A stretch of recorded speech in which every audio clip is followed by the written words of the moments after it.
कबीर परमेश्वर क्या करते हैं, गुरु के दिल से उतरे वह शब्द बहु ना होए, बापू काल घसीट ही रख सके न कोई। सत साहेब जी अमरलोक से चल कर आए आप सीधे सहसरी जाते हैं। तो पुण्यात्मा उसके पश्चात उन्होंने अपने गवाह बनाए आदरणीय स्वामी रामानंद जी काशी वाले। उनको सचखंड लेकर गए। वो योगी पुरुष अपने आप में योगी पाक रहे थे। चारों वेदों और गीता पुराण आदि के वह ब्रह्मज्ञ ज्ञाता प्रसिद्ध हो रहे थे। जब परमात्मा ने बताया कि स्वामी जी 4 वेद और पुराण 18 ये एक उजड़ जेरा है, तत्व ज्ञान परम साहेब का वो तो ज्ञान उचेरा है। रामानंद जी वेदों पर गर्व करते थे, पुराणों और गीता पर गर्व करते थे कि इस कंप्लीट स्पिरिचुअल नॉलेज है, संपूर्ण अध्यात्म ज्ञान है। परमात्मा ने कहा कि ये तो एक उज्जड़ झेरा है, 4 वेद और पुराण 18 ये एक उज्जड़ झेरा है, इससे निकल नहीं सकते इस साधना से, ये इनकम्प्लीट है। फिर रामानंद जी के भ्रम को निवारण करने के लिए सचखंड लेकर गए।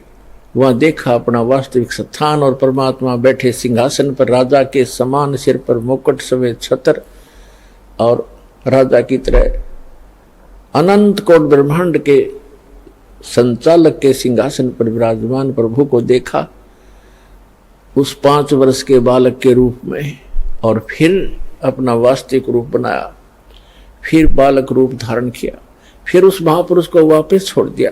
तब स्वामी रामानंद जी ने कहा था कि 2 ठोर है एक तू, 2 ठोर, वहां भी आप हो यहां भी आप हो। 2 ठोर है एक तू भया एक से 2, और गरीब दास हम कारणे आए हो मगजो।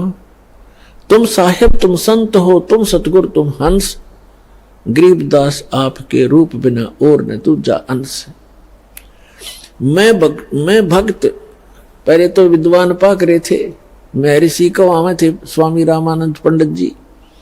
फिर कहते मैं भक्त मुक्त हुआ, मेरा भरम कर्म भयो नाश, गरीब दास निज ब्रह्म तुम हो गया दृढ़ विश्वास। तो पुण्यात्मा ये दूसरे गवाह उस कबीर भगवान के। तीसरे आदरणीय मुल्कदास साहिब जी। आदरणीय मुल्कदास साहिब जी को परमात्मा मिले।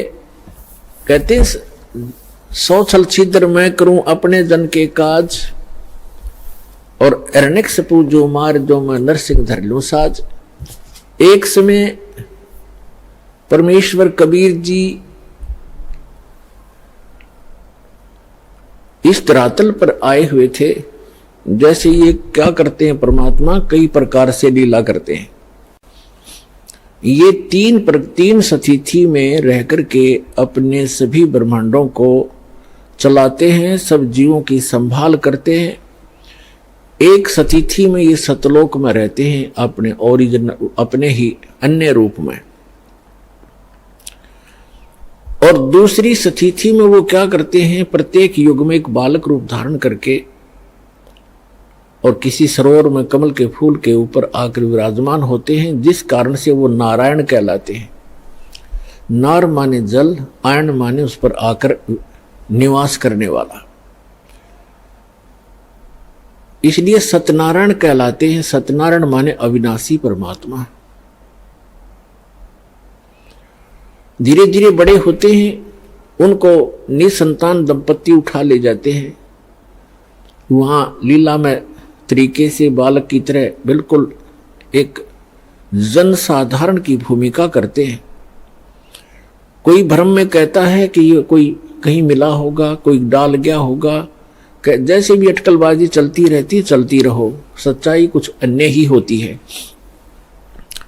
जिस कारण से उस संत के रूप में आते हैं। तो कलयुग में जिन भी महापुरुषों को वो तीसरी सतीथि में मिले हैं, उनमें से आदरणीय धर्मदास साहिब जी, आदरणीय मुल्कदास साहिब जी, आदरणीय नानक साहिब जी, आदरणीय दादू साहिब जी, आदरणीय गरीबदास साहिब जी, गांव छुडानी, जिला झज्जर वाले, आदरणीय घीसा दास जी, गांव खेखड़ा, जिला मेरठ, उत्तर प्रदेश वाले।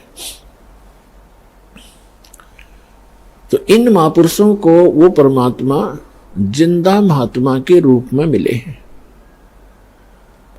और ये तीसरी प्रकार की सतिथि है। इन सभी महापुरुषों को परमात्मा सचखंड लेकर गए, फिर उनको वापस छोड़ा।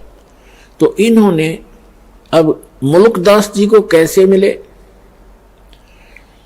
तो वो परमात्मा जो तीसरी प्रकार की स्थिति में कभी भी आकर कहीं कुछ समय रह जाते थे। पहले पुराने समय में क्या होता था, हम बहुत बार सुना करते थे कि एक गांव में एक संत आया था और 1 महीना रुका था। उसने अपना कोई नाम गाम नहीं बताया था और बहुत से लोगों को चमत्कार किए थे। वो अचानक फिर गायब हो गए, चले गए थे, पाए नहीं थे। तो ऐसे वो परमात्मा आए हुए थे और मलुक राम नाम था उनका, चौधरी मलुक राम अरोड़ा। एक अच्छे किसान थे, बड़े खेतीहर थे, वो अरोड़ा जाति में थे और गांव के नंबरदार थे।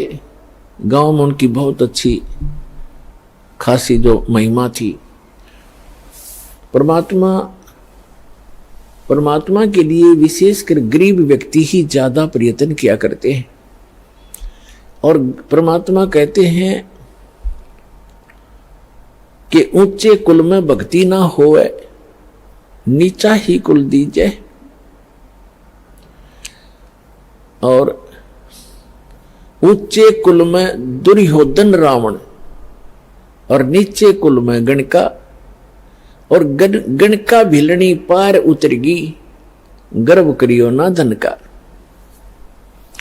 तो गरीब जो होगा या कोई दुख किसी को होगा, वो उसके लिए वरदान होता है। परमात्मा के लिए तड़पते रहते हैं और उस तड़प में वो कहीं ना कहीं परमात्मा उन पे दया कर ही देते। अब उनके शिष्य थे जब वो तीसरी सतिथि में साधु संत रूप में प्रकट थे। तो भक्त परमात्मा जब गुरुजी आते हैं, गुरुजी के सत्कार में समर्पित हो जाते। परमेश्वर एक के घर सत्संग करने गए।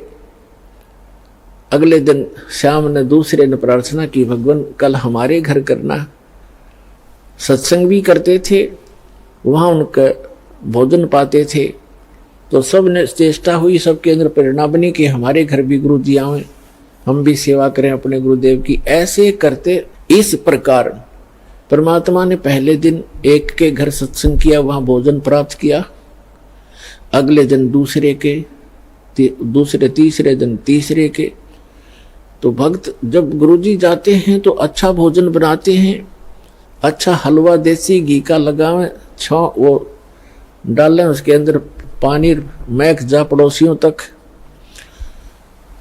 तो एक और परमात्मा के इस यथार्थ ज्ञान का विरोध शुरू से ही रहा है। गांव में विरोधी भी होते हैं, क्योंकि परमात्मा तो एक सत साधना बताने की चेष्टा करते हैं।